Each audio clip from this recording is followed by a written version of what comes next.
Ladies and gentlemen, welcome back to Undercurrents. This is the Ordinary People podcast where we speak to ordinary South Africans from around the country. And lo and behold, we have another bloody Cape Townian on the line. Grant is joining us from the Western Cape somewhere. I don't know. Maybe the Western Cape people are very bored with their lives, so they think speaking to me will make is more interesting. But anyway, Grant, hello and welcome so much. Welcome to the show, rather. Yeah, well, I think it's an honor to be able to speak to you. I've been following you since you started Morning Shot, and at that stage, I really felt it was needed because it was like Ronaldo was there at that stage, and then you came along, and it was like a different flavor of discussing the politics. So yeah, okay, let's not go into the Zooms. That stage when you guys had the Zooms going in all the time, it was so. Oh, I'm not even going to talk about that. But yeah, I've been there through all of that. I appreciate it. But you have a question for me.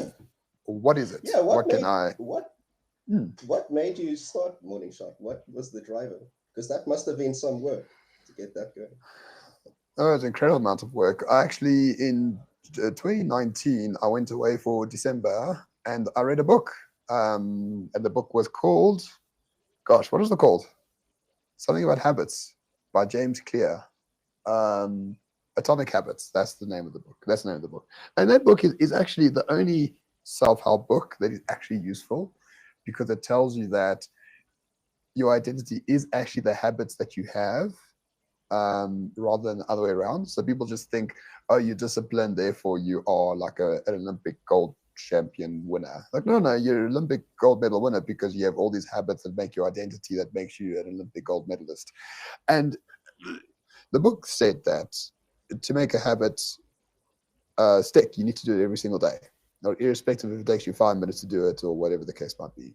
So I thought this is a good idea. So I'll just do a video every day, right, every weekday, Okay.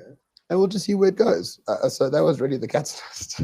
There's nothing Well, more, nothing less. that's cool. And the cat, and really the catalyst was okay. What can I talk about every single day? I said, well, the news, right? The news is pretty crap. Journalists are pretty rubbish at what they say. So I Yeah. know a little bit about the news. I had my podcast at the time. I spoke to everyone in the DA, everyone from Freedom Front, everyone from wherever. So I built this network of people, and I thought, okay, well, maybe I have something to say about the news every day. So I started, and then they locked down the country, which accelerated the growth of the channel. And then, yeah, that's where we started really, just by a book, reading a book at least. That's cool. I like that story. Yeah, I really feel like it's like you can see now, obviously, there's a lot more political news channels on YouTube than there was. So I feel like it contributed as well to inspiring more people to start doing that. And the more the people talk about it, the worse time the journos are having at lying. Oh, I saw News 24 blamed the so-called pod bros before starting their own podcast, and now their revenue is down 68% since going digital. Yeah, so that. Mostly because their podcasts are so shit. Like their digital um, creations are pretty terrible. Other than a few documentaries that they made and released on YouTube, which are actually pretty well done, pretty good. I mean, it's a little bit sort of Showmax style, like documentary, which is not my type, but that's not bad. But news has to be these days personality driven with an agenda. This idea that news was neutral, it has always been a lie, and this idea Yeah, that there's news that you can trust. Yeah, you can trust it, but it's based on the personality on the person presenting the news at the same time. So if you have this, but it's on News 24, therefore it's true. I think that's dying out very very quickly, yeah, and I think it's going to be taken over by the so-called pod bros, right? People who have a following and a reputation for stating what they feel, and for yeah. hopefully telling the truth. So yeah, may the demise of News 24 come sooner rather than later. To be honest with you. Yeah, actually, this morning I was watching Tim Pool, and he spoke about the same thing, but it's a bit more advanced there in the US, where like the even them themselves are because they're quite small, but they're self-funded. He's running the business, and compared to the big news outlets, the money he's flowing through his business is nothing compared to those big organizations. And now they're having such a hard time because it costs them so much to operate, and everyone can just create content. And now his fear is that apparently this will dilute so much that we'll just end up with single personalities creating all sorts of biased views and just noise everywhere, and you don't know what to believe. That sounds like what News 24 says about the pod bros. So, I mean, that's the problem, right? Once you have a bit of success and you are sort of, if you are the successful person, I mean, there's 10,000 podcasts doing news all over the world. How many do we actually know? 10, 20, maybe, right? And then those, what they want to hedge their positions as well. So, of course, they'll say, okay, well, I've been doing this for a long time. I'm trustworthy. Don't listen to these small guys, right? We'll take the DA position. Like, don't put your attention to anyone else. Put it on me. So, the tendency, I think, is for these podcasters to actually become very jealous of their own territory. Whereas I helped many people start their own podcasts while I was doing morning shots, because attention is infinite, right? And you may overlap in terms of audience, but there's always a new audience, there's always a new perspective, there's always a new way to talk about the same topic as well. So I was never concerned about people doing better than me or better views or whatever the case might be, because I think it's just a zero-sum game that doesn't help anyone, and there's no money in it, irrespective of what you do, especially in South Africa. So I mean, if I was in America, I would have never left Morning Shot. We would have been making thousands of dollars a month in sponsorships and adverts and brand deals. But in South Africa, irrespective of how many views you get, there's just no cash in it for now, at least. Very small change. I mean, I think I was charging 3,000 rand a month for sponsorships, and it was like, four spots a month, and those videos would get 50, 60, 70,000 views, but no one else would pay more, or very few would pay more. Some did, but yeah. And was the reason that you left Morning Shot because of the government? Well, yeah, I mean, I got a job in government, so you can't have a job in government and then shit on it in your spare time, publicly at least. Yeah, absolutely. I left due to that, because I was the only one that actually cared deeply about the work I was going to do, the fact that you have to be behind the scenes, the fact that you have to work hard and not take credit for it. I actually wanted to do my job, so I said, let me just remove myself from everything that interferes with that. And to my detriment, you realize actually the job is conniving and being a bitch behind closed doors rather than actually doing the job. So yeah, bit me nice. That is terrible to hear, that it's really like, it's looking from the outside that it's actually like that behind closed doors as well. It is. I mean, if you think about the DA, right, which I was never a part of. I mean, Dion George was the Minister of Environmental Affairs until last week. He was what the ANC would call a stalwart in the party. He's been there forever. He ran the finances of the party. He got gifted the ministry because of his good work in the party. And then, like, they just say, oh, here's spread some rumors to the Sunday Times that he's a sex pest or he took unauthorized trips somewhere and therefore we have to remove him. This is like your friend, supposedly. This is like your work colleague. So the incentive structure for these politicians is to actually just fuck everyone over, like leave dead bodies in your wake, just for the short-term gain of you staying in your position. It's a horrible thing that eats away at your soul, and you can tell, looking in. Like, these people are just dead inside. Like, they really are. Why don't they just become real estate agents or something? Now they're wasting our tax money and our lives. Yeah, but there's too much honor in being a real estate agent, you know. And you have to work. Yeah, you're actually held responsible if you lie, right? In politics, you get rewarded if you lie.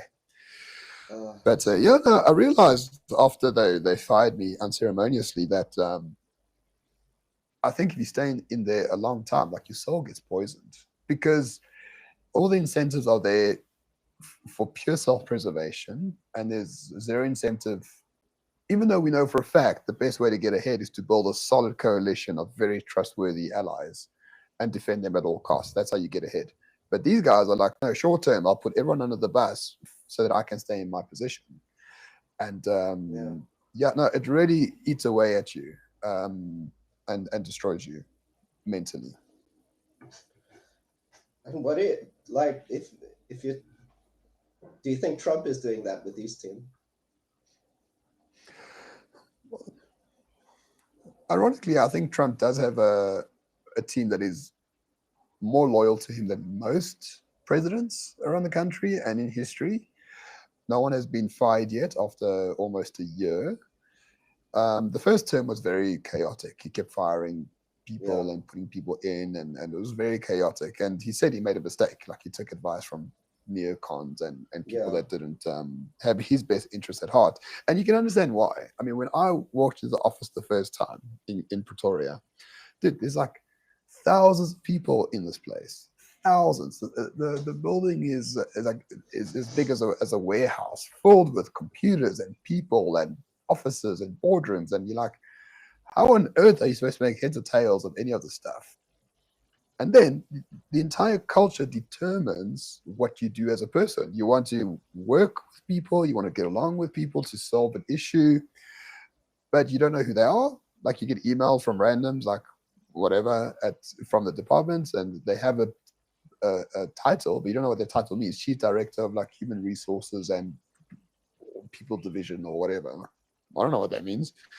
Or where they are in the pecking order, and who's actually in charge. Is it the Director General, or is it his lieutenants who are more ANC than the Director General? So there's a lot of chaos in the department in terms of the fact that there's so many people. But also there's a culture there where you have to work with these people to get things done. And inevitably, if you want to do that, you have to let go of principles. So you find that the bureaucracy drives the process rather than the minister as the leader driving the process. On paper, the minister has all the power, but in reality, especially if the minister, and this has happened to many ministers, doesn't have any clue about what their portfolio is about, they're going to rely on the department for everything, right? Because these are experts who've been there longer than the minister, and often you find that the bureaucracy just determines stuff that is contrary to what the minister said before he got into power.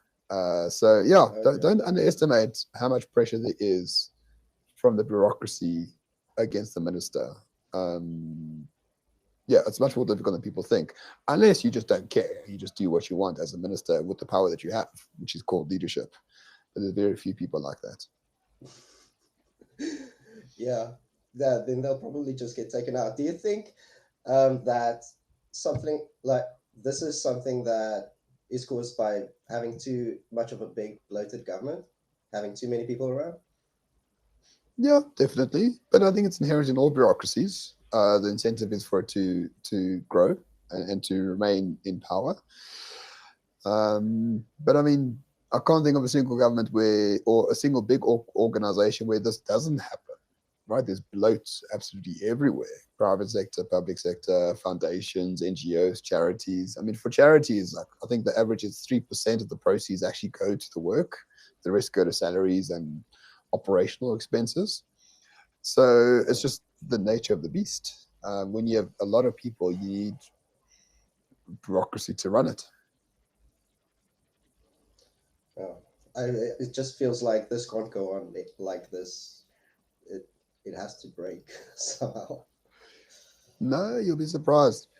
As long as there's money and a budget, it happens. I listened to Dominic Cummings, who was Boris Johnson's special advisor, who broke ranks and called Boris moron afterwards. And what he said about the bureaucracy at number 10 Downing was exactly the same as what I experienced. It's like there's no document management systems.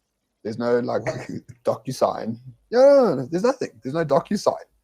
So everything has to be printed and manually sent over with couriers and drivers and all these sort of things. There's the people who go there are educated at the same place, and they do like a BA in international relations, and now they are a deputy director general of whatever international trade at the Department of Agriculture. You're like, what the fuck do you know about any of this stuff, right? But it's the same thing that applies in all governments, where you get people who are incompetent put into positions of great power and just don't know how to use it, or they use it just for themselves. Maybe they're also manipulated into not doing what they should. There's some of that, but I got along very well with the department people. They actually, you know, as I said, we got along, but you just have different fiefdoms that compete for whatever, and the incentive is I want to stay in this position for as long as possible. So what the goal of the department is doesn't really matter. It's just about extracting the funds. Yeah, but it's not even about theft or stealing or anything like that. It's just like I have this job, it pays me well, I get a pension, I get like a housing allowance. It's a nice place to be. Why would you want to give it up by being radical or by actually doing something that might undermine that? Okay, yeah, I guess that makes sense. No, there's no evil cabal. It's just a cabal of normal people who are in this incentive structure that makes the incentive their own survival. That's it. It's the nature of the system. Mm. Okay, Yep. that's quite enlightening to think about it that way. Sorry? The point of the system is what it does, right? So for the civil service, the point of the system is to create a black middle class that is reliant on ANC largesse. That's all it is. Like to actually affect something is beyond the point. And how are they going to upkeep that black middle class? Well, because we keep paying taxes. Who's going to do a tax revolt? No one soon. But everyone's like running away. All the taxpayers are running away, and our tax base is getting smaller. So eventually, there's going to be like a tipping point, right? Because you can't have poor people come up. Sorry. I mean, we say that, but we still have a R1 trillion revenue stream for the government in terms of taxes it's getting higher every year. For some reason, they're finding good ways to extract more wealth. Okay, 1 million people, 2 million people have left who are taxpayers. Okay, great, but they just adjust the tables. And we actually have a budget surplus for the first time in 15 years as of the last quarter. So they're making do tremendously. And it's really, really difficult to run out of money in a system like this. It really is. Zimbabwe, the politicians are still in power, the same ones to destroy the country. You just find other ways to fund it. Really not difficult. So how do you get out of this? Geez, because this is we're different. Like, I know we're like a bit more strategic on the world stage in terms of our location than Zimbabwe, but it really does feel like we're heading one way.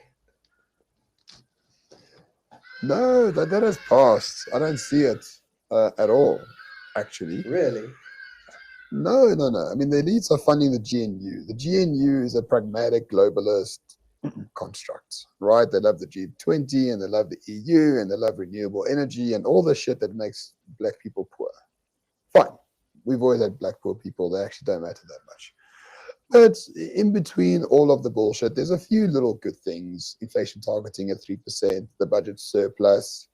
I read that perhaps the NHI is going to sort of fall away and they'll have another system, which will still make healthcare worse, but it's much better than NHI. So they're learning a lesson. They're becoming a little bit more pragmatic, and a bit more pragmatism and less retardation can make this place, or can make people wildly love the GNU, right? Because we used to bullshit. We used to idiocy. So if they just stop that, but they keep the same high tax rates, they keep the same they just change BE, but it still has the same effect. Like, people eat that shit up and they will remain in power for 20 years easily, but not going full commie retard. Like, I think they know that that's over. When do you think they realized that? Uh, You're oh, talking about the when the ANC, ANC, right? yeah. Last year's election, right? When they got like 40% of the vote, they're like, oh, interesting. We signed the NHI, we wanted EWC, we said we'll give land and free healthcare to everyone, and like no one voted for us. So obviously the party's over. Okay. Well, I hope so. I also like foresee the DA taking quite a big knock, especially in Cape Town. Um, yeah, they've not been No, keeping their word. You don't no, think no, so? no.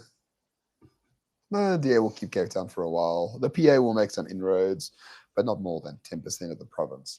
ANC is dead in Cape Town, so the PA will gobble up all of those votes. But there's no reason for the DA to lose the majority in Cape Town. In fact, they are winning across the nation. I think if there was an election today, there would be a 32%, which is 10% higher, 12% higher than last year. So the DA is actually getting what it always wanted, which was the black vote, right? Mostly Yeah, because they are literally becoming ANC light, right? Talking about transformation and yeah. quotas in BEE and all that shit. So I think the DA is actually strategically doing quite all right, and I think will continue to be a very strong party in the years to come. Oh, that's frustrating globalist nonsense. Yeah. uh, I I I voted for the RP party back in the last election, and then the DA like kind of betrayed them as well, and I'm like, what's the point?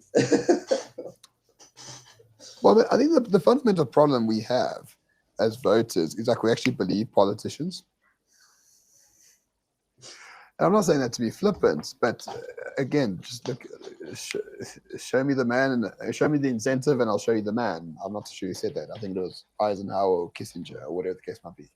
The DA has every incentive to lie through its teeth about its real fundamental principles during an election to make sure its base votes for it. And then they say, okay, our fundamental principles are these, but also we think the BE should be changed in this way, or food security should be changed in this way, or whatever the case might be. And then once you vote for them, that's it. They've done their job. There's no incentive to actually fulfill the promises made I, before the election, yeah, right? yeah, it's Right? true. If there's no like Consumer Protection Act that comes by, it's like I want to take my vote back, you know. So I think we need to stop being a bit romantic about politics in this country and in any country whatsoever. You got the people who govern the country, you got the people who control those people, i.e., being their funders, and that relationship matters far more than the relationship between yourself and the DA. You're no Yeah, one to the DA. Thanks for your vote, yeah. buddy. Cool. Here's fucking extra rates for you because we need to build up a bridge in Kailicha. Like, if I was Go a DA, I clean would the do exactly the town. same thing. Yeah, I would do exactly the same thing. Like, what the fuck would I care about you? Like, at all. These people don't care about you. There's no incentive for them to care about you whatsoever. Thank you for your vote. Here's some sewage in the Atlantic Ocean, and here your rates doubled because we need a cleansing levy to clean up fucking half the Eastern Cape refugees coming in. Yep, exactly. We know what you, no, we know what we want. You helped us, thank you. Now we don't care. And why would they? Oh, this is such a depressing conversation. I think we need to change the topic. Well, it's only depressing if you think there's politics, right? There is no politics. There's only tribalism, and there's only vote buying at the end of the day. But I think South Africans are so obsessed with politics, and I get it. Listen, I've spoken about politics for years on YouTube. I get it. But in politics, there is no more politics. We have a GNU. We have no opposition. Everyone who is deemed to be a possible reformer is well ingrained in the GNU. The EFF and MK are falling over themselves and killing each other as we speak. The hard left is dead. So we're going to have a permanent globalist GNU class running this country through technocracy as much as they would like. Well, why should we give a shit?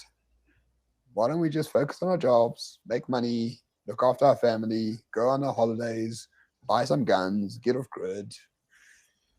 It's a much better lifestyle, much better mindset, Yeah, I would think. I was a lot of the times when I'm thinking about this, I'm like, if I look at South Africa, our private sector is taking over so much that the government should be doing, and it's almost like our country is it has a government, but it also has another entire layer of private sector doing managing stuff, and in time, maybe the private sector could just become so powerful that the government doesn't have any influence over what goes on in our lives anymore. Or they'll just make a deal and rule us as an oligarchy. It's already happening.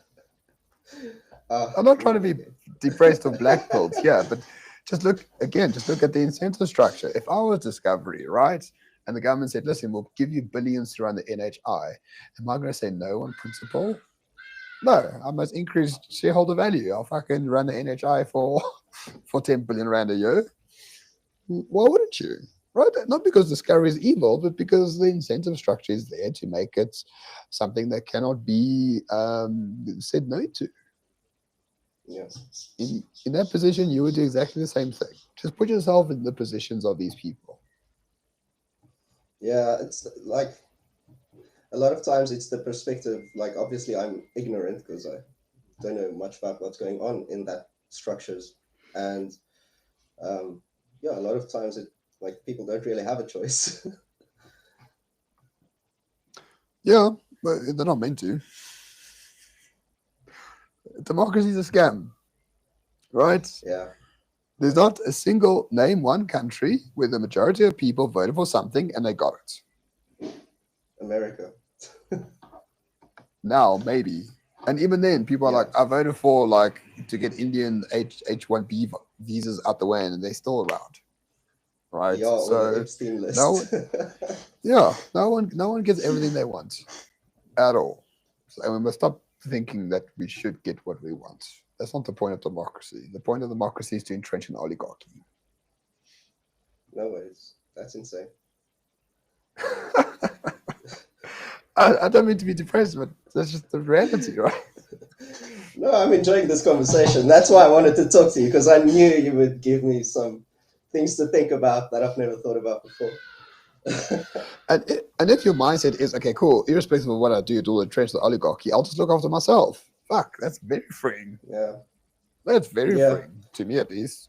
Now I can focus on work, I can focus on my children, I get off grid, no one's here to save me, no one actually cares about me. And you know what? Benevolent neglect is actually much better than most other things, especially in Africa, right? Where they just won't leave you alone. Here they're like, fucking vote for us, pay your taxes and leave, and we'll leave you alone. Fair deal. Fair enough. That is one nice thing is also, like,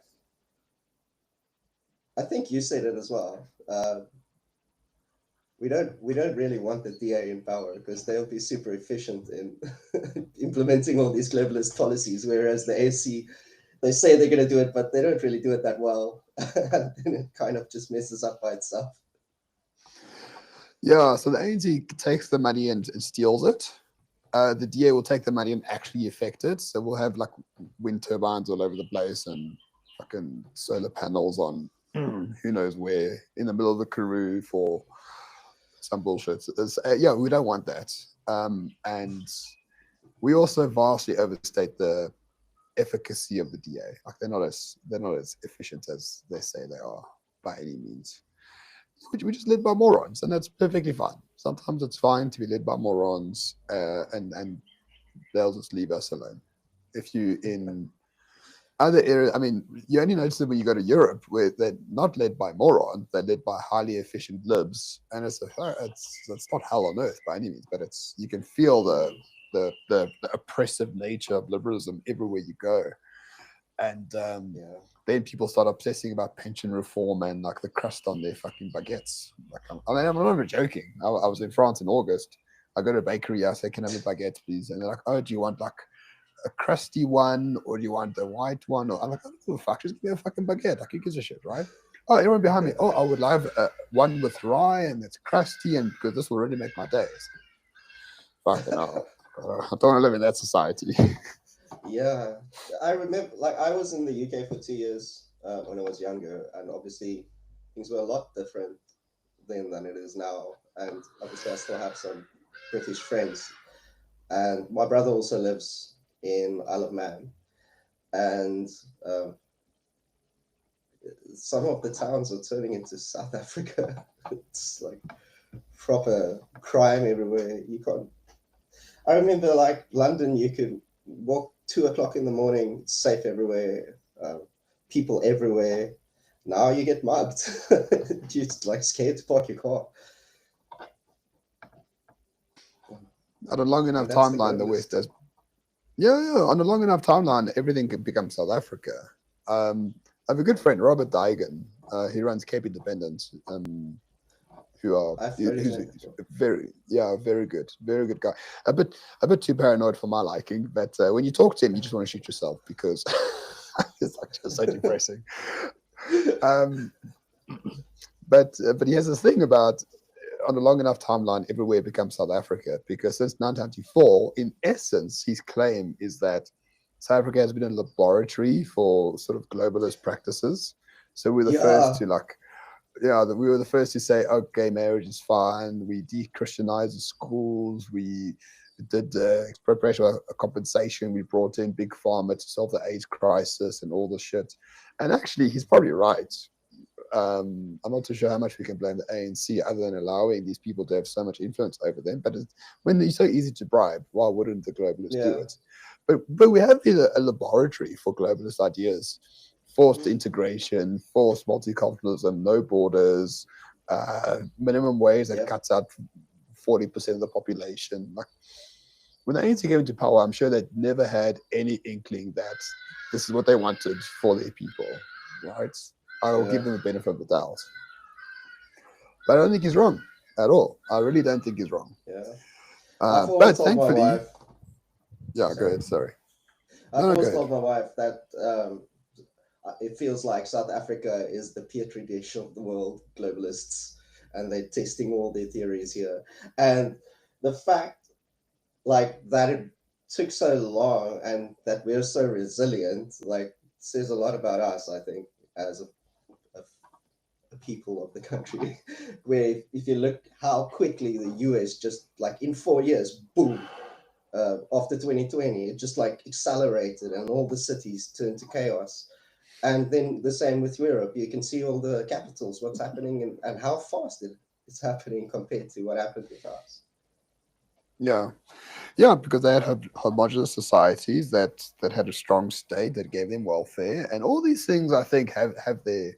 I used to be a free market fundamentalist guy, but not no longer. I think you should have benefits for existing in a place, for being born in a place, whether it's a welfare state or something like that. Sure, but these societies are very fragile. You bring in,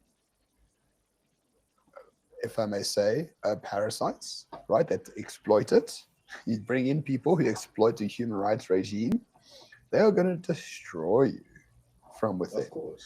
And and Yeah. and then and then your answer to that destruction is, oh, we'll put you in jail for noticing, right? We'll put you. Oh, if you got raped, you must wear a longer dress. Like, just think about your fellow Afghani Germans, right? I mean, what do you expect them to do? Like, Yeah. come on, like that. Yeah. That's the thing. I get the okay. I get the immigration. I get a lot of stuff, but the liberal tyranny whereby the native population is actually not allowed to notice, and if you do defend yourself, you go to prison. Yeah. That's the real tyranny. Like That the can never UK. happen here.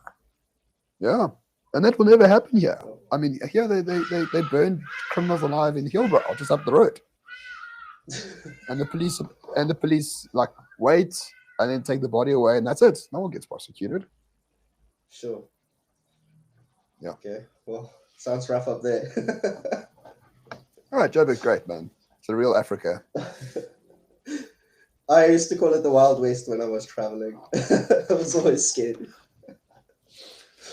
Every single time I would go up to Joburg, I'd see something weird, like someone getting knocked over by a car or some crazy thing. Like a one time I was driving up and a truck would come from the opposite side and we're driving past the township and these three drunk dudes cross the road, and the one guy just passes out in the middle of the road in front of the truck, and the truck can't stop, it's going too fast, and his buddies literally like pull him that far from his head being crushed out of the way. Yeah, it's Darwinism over there. Like you save everyone. What for? uh, I don't know. Maybe the DA hopes they become taxpayers.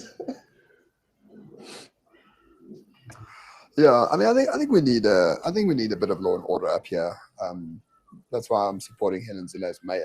Like, I just don't want the place to look shabby. Like, I don't care too much about the water electricity. I'm off grid, so I don't give a shit. But I don't want it to look so shabby, right? I got some aesthetics, and I don't have enough money to fix up everything.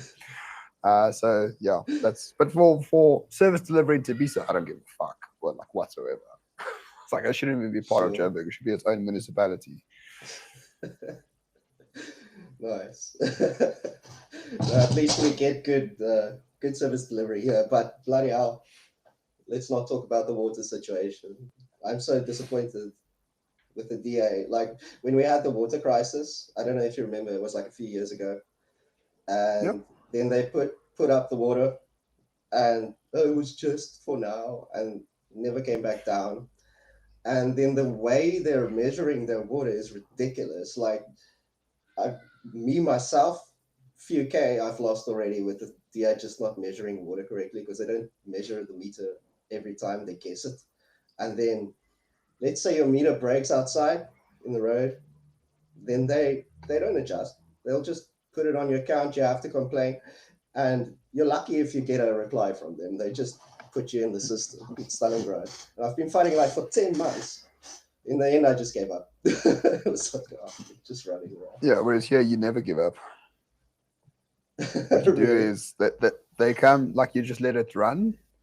You pay a little bit, what you think you owe, and then they come to cut you off, and you just make a deal with the people that cut you off. Oh, wow. Simple. Wow, I should learn from you. Simple. Yeah, no, simple. I mean, I needed a prepaid meter because they were charging me like 8,000 Rand a month for electricity in my new place. And I said, no, not a chance that these are correct. So I said, I need a prepaid meter. Oh, we're all out. I said, okay. How much is a prepaid meter? No, we're out of stock. I said, listen, how much is a prepaid meter? Okay, for you, X. They're cool. When you come install it, I'll pay you X. Fuck me. The next day, 24 hours later, the best service delivery I've ever had in my entire life. Switched on, worked, put in prepaid, whatever funds, got my token, worked like a charm. Like, who says service delivery is dead? That's awesome. That could never happen in Cape Town. They could never have in Cape Town. We have to go through the bureaucracy.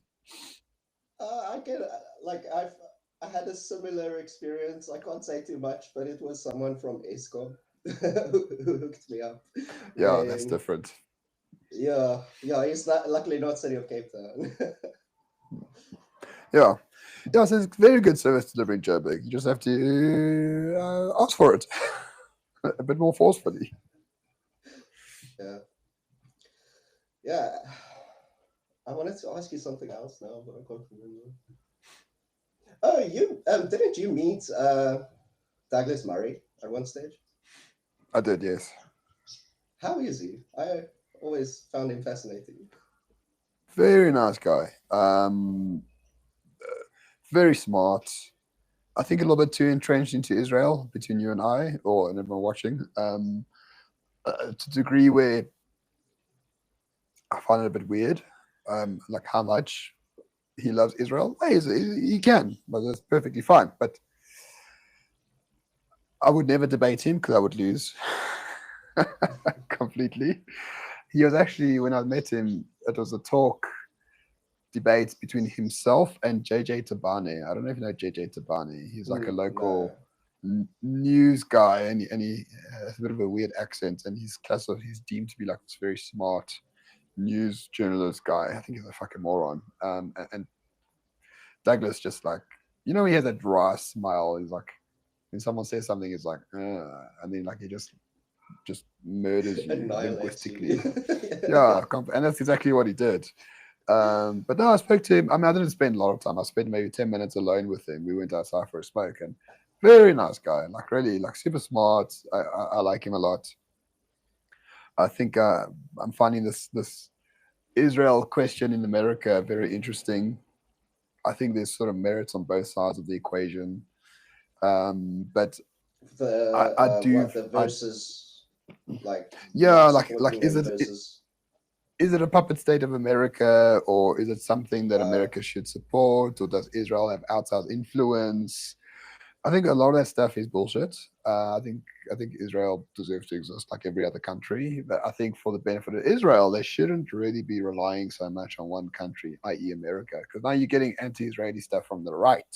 It was always a lefty thing, yeah, but but Douglas went on Joe Rogan with Dave Smith, who I don't think is very smart. Dave Smith, I don't rate him okay, highly. But just in terms of the debates, Douglas just came across as very unconvincing. Um, and but anyway, yeah, I think Douglas is great. I do like him a lot. okay. Yeah, I haven't watched this stuff in a while, so I haven't seen the newest things he's been saying about Israel. I'll go check out that podcast. Well, I mean, he was on a show and he says a weird thing like if 15 million Muslims die, catastrophe, disaster, terrible. If 15 million Christians die, disaster, catastrophe, terrible. If 15 million Jews dies, Western civilization dies. I thought it's weird. That It's like a weird yeah, it doesn't make phrasing sense. Yeah, of a yeah. I mean, I don't think Jews are the embodiment of Western civilization. That they contributed mm, immensely to it, no doubt. But not that I want 50 million Jews to die at all. Not at all. But it's weird. Like I think I would respect him more if he's focused on Britain. He seems to have given up on Britain, and now he's focusing only on American issues. And I think he had a relationship with the Israelis, yeah, which is his to make and perfectly fine. But I don't know. Like there's, if you live in a place, I think you would worry about that place more than another country somewhere yeah. else. Well, that's just me. It does make it seem like someone's pulling your strings to like them more. A little bit, or you really love them, which is fine. But like That much. not, but not to that degree. It's just a bit weird. Yeah. That's all. Someone Okay. wants to know: have you seen the chief heat officer of Cape Town? Has he come and put sunblock on you? It's 32. It's quite hot. Oh, so he has come through. Did he send you a WhatsApp? Guys, it's very hot today. Stay out of the sun and put an aircon. No, don't put aircon. That kills cows and whatever. So, do you know about the chief heat officer of Cape Town? No. Okay. So the DA, I mean, not the DA, the city of Cape Town has hired this Yeah. guy and he's called the chief heat officer. And I think his Yeah. job, and I'm trying to remind myself about the job description, it's basically to remind people that it's hot. So they stay out of the sun. I'm really not shitting you. Let me just let me just for and I think he charges 1.5 million per year for this wonderful thing. So yeah, what is a chief heat? Okay, hold on. Okay, wait, hold on. Let me.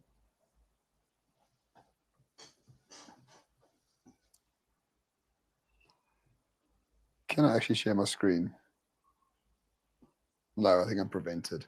Anyway, if you Google chief heat officer, their responsibilities are developing and executing a heat action plan that includes early warning systems, cooling centers, tree planting, and shade infrastructure. And funny enough, all of the sources for these is the World Economic Forum. I'm not even shitting you. Literally says What? that right here. I wish I could share my screen. I don't know why it's not working. Um, yes. Okay. Yes. I found it. I found it. All right. Can you see this? All right. So he is a dedicated municipal government official. His primary role is to lead, coordinate, implement strategies to protect communities from extreme heat and to make things more urban resilient. So, who's the source? Oh, Climate Resilience Center. Very neutral. Responsibilities: Climate Resilience Center, World Economic Forum, World Economic Forum. Why it matters, World Economic Forum. And there you go. Albert Ferreira, he will lead on heat awareness and mitigation. So there you go. So he hasn't actually warned you that it's hot today. I think you should sue the city, Grant. It's okay, I'm fine. Well, he's paid lots of money and he hasn't done his job. But you just like spent almost an hour convincing me that it doesn't matter, democracy doesn't exist, and I don't matter. So True. why would I even try? No, you matter. No, you matter. Democrats, they don't think you matter. I think you matter. You're a human being made in God's image. Of course you matter. I mean, as someone says, isn't what the council's supposed to do? Yeah, plant trees and have shady areas, and Yeah. I remember growing up on SABC 3. You watch the news, and there was a guy called, what's his name? Graham Hart, the weatherman. Everyone remembers Oh Graham yeah, Hart I remember or him. or Yeah. Grant. Yes. No, And it he'd was say, Graham. listen, I think it was Graham. It's like, it's going to be Yeah. 32 tomorrow. Like, wear a hat. Thanks, Graham. We got it. Now, Yeah. you got a chief heat officer. They must tell you the same thing. And we need to pay an extra 1.5 million rand a year. I mean, Where's my imagine we had, SMS warning me? yeah, I mean, imagine we had something like, I don't know, like a digital screen that's with us all the time. And then, like, you can see the weather on it. Amazing, right? Yeah. Now, your city is so fucked. It's run by people who are like, I don't know. Like they just take on like the worst ideas from around the world and think it's great. And then they say, oh, look, uh, we have an unqualified audit. Yeah, that just means you're spending all the money. It doesn't mean that you're spending it well. It's not difficult to get unqualified audit at all. If I have a budget for my house, then I spend, oh, look, we have unqualified audit. Okay, but you got 10,000 rand a month to online gambling. Yeah, but I only spent 10,000. They're unqualified. Anyway, Yeah. it's just insane. Yeah. Yeah. No, it's frustrating, but as you said, it is the best thing to do is just focus on your life and your small little world around you. Build that. Yeah, absolutely. And I've realized since leaving morning shot, Yeah. like I really love what I was doing. Yeah, it's really enjoyable. But the last year, I was like, oh, I have to talk about this shit again, right? And it's all like, someone said this in Parliament, so therefore we must make a 10-minute video on what it means for South Africa. I'm like, oh, I can't be asked anymore. I know it's bullshit. So, yeah. That makes a lot of sense. Is that why? How did Byron get involved, or was he there from the start? No, so he wasn't there from the start, but I had my second daughter in early 2022, and I was working full time, and I was running morning shots, and he became a good friend. And I said, "Listen, Byron, dude, can you just come on and help me for like a few months because I can't do this by myself. I need someone in the videos just to have rapport with." Um, and so he started, and it became more successful than ever in terms of views and things like that. And so we just kept it going 50-50. And then when I got the job offer, I just gave him the 50% and he took it over and has been wildly successful with it. So that's how it started. There's no plan. There's no plan in any of these things. They just materialize and happen. That's the best when it works out that way, because then you enjoy it more as well. Yeah, quite. If I look back at my life and what I've done, there's not one thing that I actually planned for.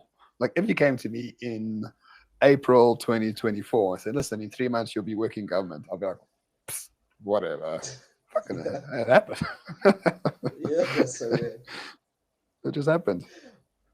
Yeah, I was so happy when they said that you were going to be part of it.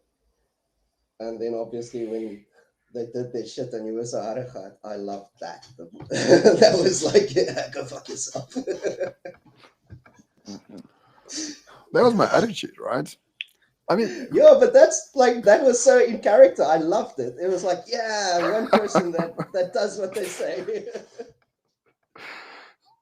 why must I resign to protect you? Like no ways. Like fire me or pay me out. Like I sign a contract. You either abide by the contract or you break it, and they decided to break it, and that's it. But I'm not going to make that decision. It's ridiculous. Not a chance in Yeah. hell. Doesn't make any sense. And I really thought that I don't know. I had these vivid, not dreams, but ideas. Like, oh, maybe they're going to hunt me down or whatever. No, like these people are just they just stop talking to you, like nursery school. Like nothing bad happens if you don't follow what they say. Okay. Well, I'm glad they left you alone at the end. Yeah, now it's my turn not to leave them alone. I'm seeing the lawyer tomorrow. We'll see how that goes. Oh, okay. Spicy. Well, I mean, I'm supposed to have an arbitration date on the 1st of December, but they've just been stonewalling me all this time, and they haven't Mm, responded to anything. So I don't even know what's going on. sure. And if they are stonewalling me, we need to maybe uh, up the pressure a little bit. Okay. And are you unemployed at the moment? Yeah, well, I've got a few projects, but yeah, for all intents and purposes, yes. Yeah. What do you do as work? Like besides obviously podcasting. Well, I used to be in the legal field. I'm a LB, so I used to do a lot of like, legal consulting stuff. I ran a NGO for a little bit. But yeah, I used to do quite a lot of stuff. But since leaving Okay. government, I just do this now. Okay. Yeah, it's not really a Cool. job because it doesn't pay, so it's a hobby. Well, don't stop. I enjoy putting your videos on while I work. Really, Yeah. it's not distracting. No, a lot of sometimes, like especially with creative work, then it's relaxing to have some data come in as well. I just listen to Tool. I can listen to them a bit, but then like not for too long. Then it just gets too much.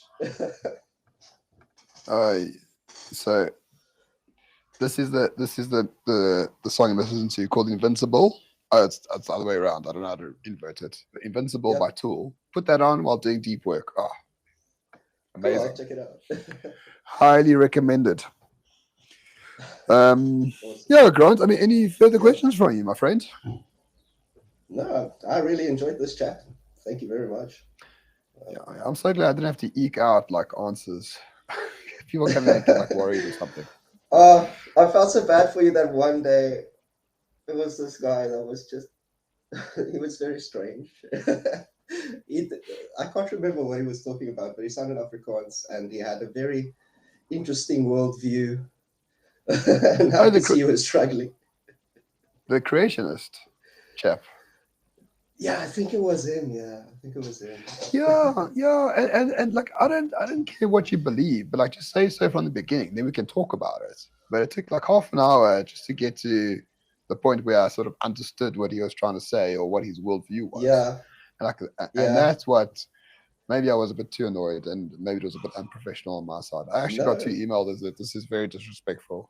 Like, well, I'm trying to have a conversation, but the guy just doesn't like tell me like what he actually believes. So it's very difficult to have an honest conversation if I don't know it was like, what people are to be talking honest, it about. was a bit confusing because he would go on tangents while he was describing one point of view, then he would go on a tangent to something completely different. So it kind of helped that you put him like, okay, here's the box, get back in it. Yeah, no, but you have to because I hate listening to people that just don't go anywhere, which is a lot of podcasts these days. But like, I want to Yeah, know something, but I'm not. I'm just hearing stuff that's not connected to anything. Um, so yeah, so maybe I was a bit rude. I mean, I did send him an email afterwards and said, sorry, but he said no, he had a good time. So awesome. hopefully that did work out. Yeah, hopefully it did work out. All right, Grant. Any final thoughts on your side, my friend? I'll let you have the last talking point if you have any. No, I have no. My thoughts would be carry on doing what you're doing. You're doing a good job. Uh, I think you're changing a lot of people's perspectives on things, which is good. Um, yeah, thank you. All right, now there's online. Thank you for joining me, and thank you for having such an easy conversation where I don't have to do any of the work. It's great. Don't have to try to I tease out I any think you answers. spoke most of the time, definitely. I know, which is a bit odd for me. All right, but I appreciate it, Grant. Awesome. Just hang on the line when we go so we can upload. For everyone watching, thank you so much. It wasn't as I didn't interact as much as possible because I was under pressure trying to answer questions. So I do apologize. Blame Grant, not me. Joke. But we'll see everyone tomorrow at the same time, same place, right here on Undercurrents. Thank you again. All the best. Bye bye.